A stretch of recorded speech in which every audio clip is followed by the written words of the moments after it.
Why, hello, if it isn't the triumphant traveler. And why might you be visiting the shrine? A sign of piety, perhaps? You literally told us to come meet you here! I was just joking. I've been waiting for you. Seems like someone's in a pretty good mood. Mm-hmm. Catching up with an old friend I hadn't seen in years was truly delightful. By the way, I heard that you had a duel before the throne, with a Fatui Harbinger no less. Courageous and astute. I must say, I am most impressed. Defeating Signora head-on in a duel means that your strength exceeds my expectations. Still, you did end up victorious. I gather congratulations are in order. Sure feels good to finally thwart the Fatui plan for once. They caused plenty of trouble along the way, but at the very least, they didn't get their hands on another Gnosis. Wait a second. Did you say Gnosis? As in, the little thing that looks something like a chess piece? Yep, that's the one. You've seen one too? Gnosis belong to the Seven. They're what keep them connected to Celestia. Oh. What's wrong? I handed that over.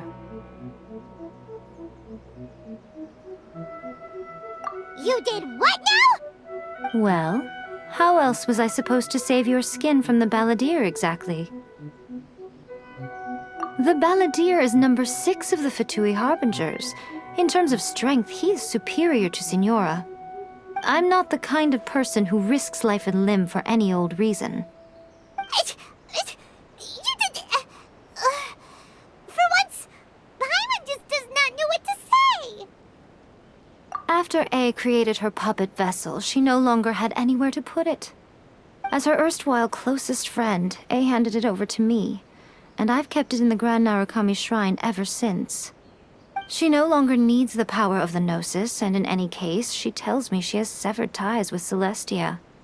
Thus the Gnosis became not only useless, but also a potential source of conflict. Is that not a good bargain, exchanging it for the one at the core of the plan?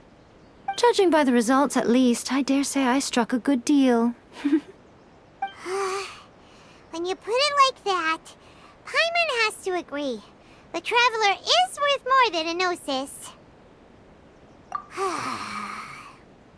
Well, what's done is done.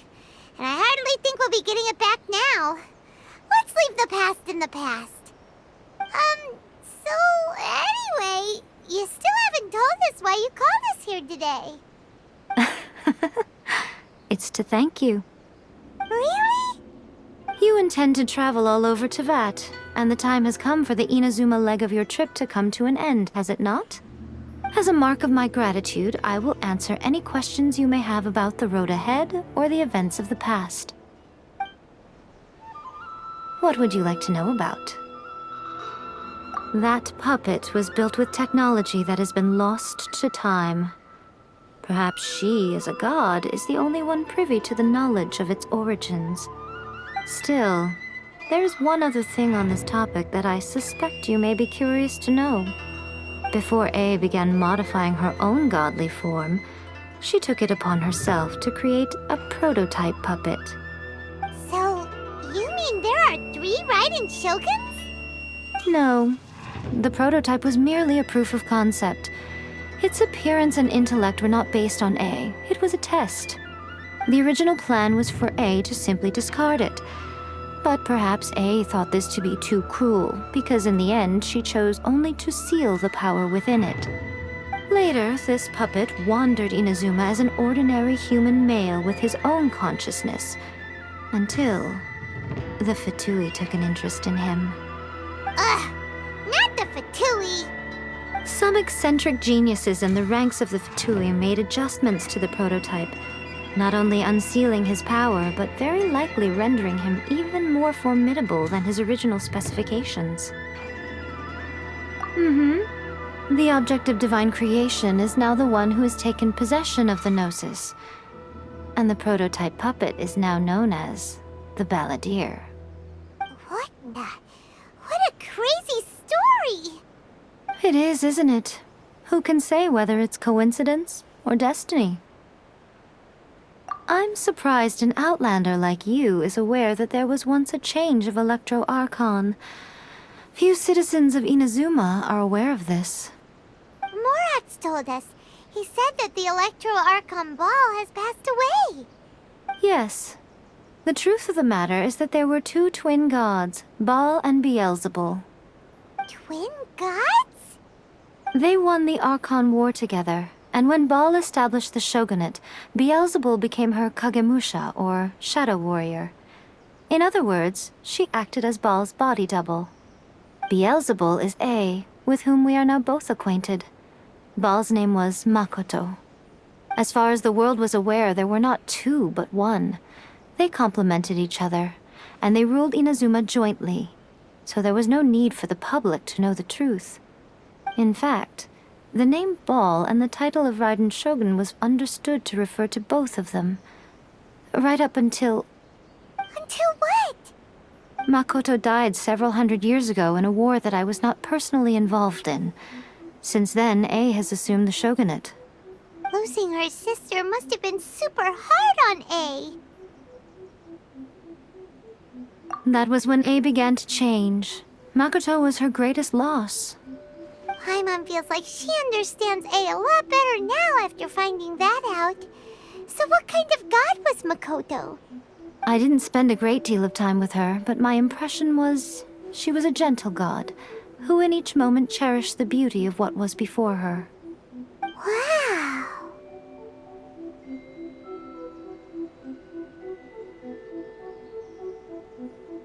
Sorry, I haven't a clue. I'm also unfamiliar with the god you describe. But if you still have doubts about A, I would say they are misplaced. Not only does she not fit your description, but she voluntarily gave up her gnosis long ago, severing her ties with Celestia in the process. That's good to hear.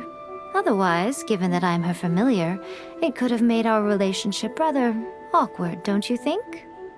Don't worry, we aren't looking to pick a fight with you. I wish you the best of luck. May you soon discover the truth behind it all. As for your brother's whereabouts, I will use all the resources at my disposal to investigate it, and I will also borrow some of Ayato's people from the Shiumatsuban. I'll let you know if I find out anything. Consider it part of my means of thanking you. After leaving Inazuma, I think it would be easiest for you to go to Sumeru. Ooh, Sumeru! We've run into loads of scholars from there on our journey so far. Yes, well, Sumeru is the land of the god of wisdom, where the quest for wisdom and knowledge is never-ending. But their obsession gives rise to some truly inexplicable things. For example, in Sumeru, knowledge is holistically managed as a resource.